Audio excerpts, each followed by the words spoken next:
Hello दोस्तों, online class में आपका स्वागत है। दोस्तों आज मैं आपको बताऊंगा प्रेजेंट परफेक्ट कंटिन्यूस के बारे में। तो चलिए दोस्तों शुरू करते हैं प्रेजेंट परफेक्ट कंटिन्यूस। दोस्तों टेंस को हिंदी में काल या समय भी कहा जाता है। ये तीन तरह के होते हैं, प्रेजेंट टेंस, पास्ट टेंस और फ्यूचर टेंस। इन्हें हिंदी में वर्तमान काल, भूतकाल और भविष्य काल कहा जाता है। अब चलते हैं प्रेजेंट परफेक्ट कंटिन्यूस के बारे में। दोस्तों प्रेजेंट परफेक्ट कंटिन्यूस में जब हिंदी के किसी वाक्य के अंत में किसी टाइम को लेकर से आ रहा है, से आ रही है या से आ रहे हैं आता है तो उसे प्रेजेंट परफेक्ट कंटिन्यूस कहा जाता है। यानी कोई ऐसा इंसिडेंट जो पहले से ही किसी समय से चलता आ रहा है, वो समय निश्चित भी हो सकता है या अनिश्चित भी।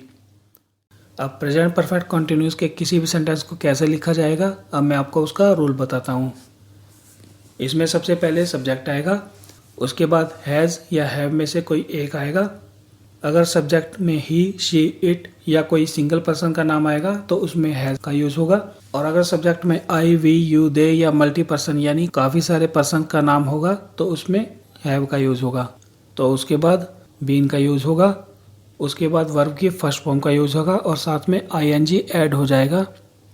उसके बाद ऑब्जेक्ट आएगा, उसके बाद सिंस या फॉर में से कोई एक आएगा और लास्ट में टाइम आ जाएगा। अब इसमें सिंस और फॉर में से कोई एक कैसे आएगा, अब मैं आपको उसके बारे में बताता हूँ। तो सबसे पहले सिंस के बारे में बताता हूँ। सिंस का यूज़ हम वहाँ करते हैं जहाँ पर कोई एग्जैक्ट टाइम दिया जाता है। जैसे कोई काम मंडे से हो रहा है या 2 बजे से हो रहा है या 2005 से चलता आ रहा है या मॉर्निंग से हो रहा है, यानी एक तरह से कोई पार्टिकुलर टाइम या एक निश्चित टाइम जहाँ समय का कोई एक पॉइंट बताया गया होगा तो वहाँ पर सिंस का यूज़ होगा। उसी तरह से फॉर का यूज वहाँ पर होता है जहाँ पर टाइम एक अंतराल या किसी ड्यूरेशन में दिया जाता है। जैसे लगभग 2 घंटे से, 2 सदियों से या कुछ महीनों से, हफ्तों से, सालों से, मतलब जहाँ पर टाइम का ड्यूरेशन दिया जाता है वहाँ पर फॉर का यूज होता है। तो ये था दोस्तों प्रेजेंट परफेक्ट कंटिन्यूस का रूल। इससे आपको थोड़ा बहुत समझ में आ गया होगा। अब मैं इसके कुछ एग्जाम्पल बताता हूँ, इससे आपको अच्छी तरह समझ में आ जाएगा। जैसे राम 2 घंटों से खाना खा रहा है। अब राम 2 घंटों से खाना खा रहा है, ये 2 घंटे एक तरह से अप्रोक्सीमेट टाइम है, ये एग्जैक्ट टाइम नहीं कहा जा सकता। तो यहाँ पर फॉर का यूज होगा। तो इसे इंग्लिश में कहा जाएगा Ram has been eating for 2 hours. Next example पर चलते हैं। सीता 2005 से स्कूल जा रही है। अब ये 2005 एक तरह से एग्जैक्ट टाइम है, तो यहाँ पर सिंस का यूज होगा। तो इसे इंग्लिश में कहा जाएगा Sita has been going to school since 2005। एक और एग्जांपल देता हूँ। बच्चे सुबह से क्रिकेट खेल रहे हैं। अब बच्चे सुबह से क्रिकेट खेल रहे हैं, ये एक तरह से एग्जैक्ट टाइम है, तो यहाँ पर सिंस का यूज होगा। तो इसे इंग्लिश में कहा जाएगा children have been playing cricket since morning. तो दोस्तों आप चलते हैं प्रेजेंट परफेक्ट कंटिन्यूस के अफर्मेटिव सेंटेंस के बारे में। ये एक तरह से पॉजिटिव या सकारात्मक सेंटेंस होता है। तो प्रेजेंट परफेक्ट कंटिन्यूस के किसी भी सेंटेंस को अफर्मेटिव सेंटेंस में कैसे लिखा जाता है, अब मैं आपको उसका रूल बताता हूँ। तो इसके रूल में सबसे पहले सब्जेक्ट आएगा, उसके बाद हैज़ या हैव में से कोई एक आएगा, उसके बाद बीन का यूज होगा, उसके बाद वर्ब की फर्स्ट फॉर्म के साथ आईएनजी ऐड हो जाएगा, उसके बाद ऑब्जेक्ट आएगा, उसके बाद सिंस या फॉर में से कोई एक वर्ड आएगा और आखिरी में टाइम आ जाएगा। अब इसके कुछ एग्जाम्पल बताता हूँ। जैसे मोहन सुबह से गाना गा रहा है, तो इसका इंग्लिश में आएगा Mohan has been singing song since morning. Next example, Sita 2 घंटे से खाना खा रही है। तो सीता 2 घंटे से खाना खा रही है, ये एक तरह से ड्यूरेशन ऑफ टाइम है, तो यहाँ पर आएगा Sita has been eating food for 2 hours.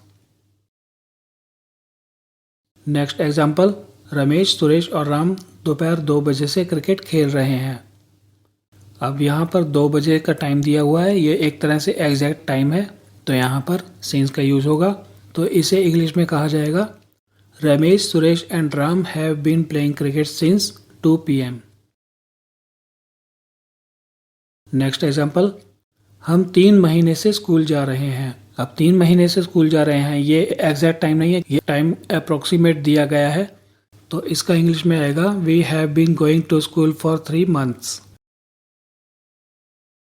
Next example, मैं 2015 से दिल्ली में रह रहा हूँ। अब 2015 से दिल्ली में रह रहा हूँ तो 2015 एक तरह से एग्जैक्ट टाइम है, तो यहाँ पर सिंस का यूज होगा। तो इसका आएगा I have been living in Delhi since 2015। अब चलते हैं प्रेजेंट परफेक्ट कंटिन्यूस के नेगेटिव सेंटेंस पर। अगर प्रेजेंट परफेक्ट कंटिन्यूस के किसी भी सेंटेंस को नेगेटिव में कन्वर्ट करें तो उसे कुछ इस तरीके से लिखा जाएगा। इसके रूल में सबसे पहले सब्जेक्ट आएगा, उसके बाद हैज़ या हैव में से कोई एक वर्ड आएगा, उसके बाद नॉट का यूज होगा, उसके बाद बीन आएगा, उसके बाद वर्ब की फर्स्ट फॉर्म के साथ आईएनजी ऐड हो जाएगा, उसके बाद ऑब्जेक्ट आएगा, उसके बाद सिंस या फॉर में से कोई एक वर्ड आएगा और लास्ट में टाइम आ जाएगा। अब इसके कुछ एग्जाम्पल बताता हूँ। जैसे मोहन सुबह से गाना नहीं गा रहा है, तो इसका इंग्लिश में आएगा Mohan has not been singing song since morning. Next example, Sita 2 घंटे से खाना नहीं खा रही है, तो इसका इंग्लिश में आएगा Sita has not been eating food for 2 hours। Next example, Ramesh, Suresh और राम दोपहर 2 बजे से क्रिकेट नहीं खेल रहे हैं, तो इसका इंग्लिश में आएगा Ramesh, Suresh and Ram have not been playing cricket since 2 PM। Next example, हम 3 महीनों से स्कूल नहीं जा रहे हैं, तो इसका इंग्लिश में आएगा we have not been going to school for 3 months। Next example, मैं 2015 से दिल्ली में नहीं रह रहा हूँ, तो इसका इंग्लिश में आएगा I have not been living in Delhi since 2015। अब चलते हैं प्रेजेंट परफेक्ट कंटिन्यूस के इंटेरोगेटिव सेंटेंस की तरफ। इंटेरोगेटिव सेंटेंस में अगर प्रेजेंट परफेक्ट कंटिन्यूस के किसी भी सेंटेंस को इंटेरोगेटिव सेंटेंस में कन्वर्ट करके लिखें तो उसका सेंटेंस कुछ इस तरीके से आएगा। तो इसके रूल में सबसे पहले WH फैमिली का कोई एक वर्ड आएगा, उसके बाद हैज़ या हैव में से कोई एक वर्ड आएगा, उसके बाद सब्जेक्ट आएगा।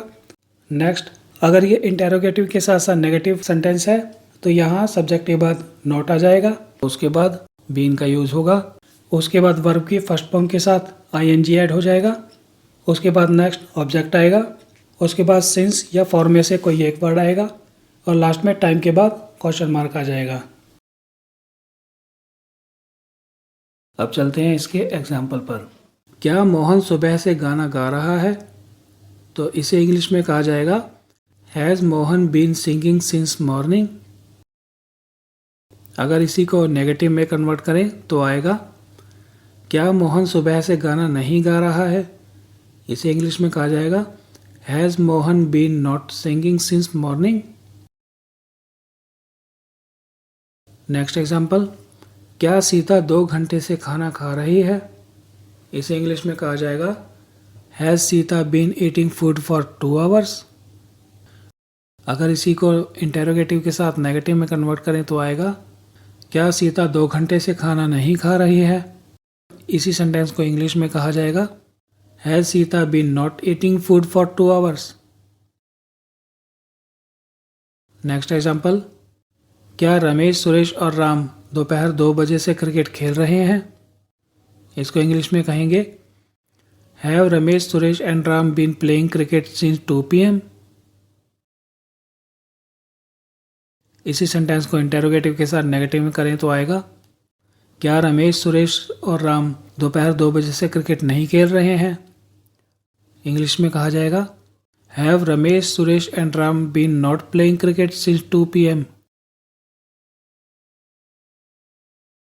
नेक्स्ट एग्जाम्पल, क्या हम 3 महीने से स्कूल जा रहे हैं, इसका इंग्लिश में आएगा have we been going to school for 3 months। अगर इसी को नेगेटिव में कन्वर्ट करें तो आएगा क्या हम 3 महीने से स्कूल नहीं जा रहे हैं, have we been not going to school for 3 months।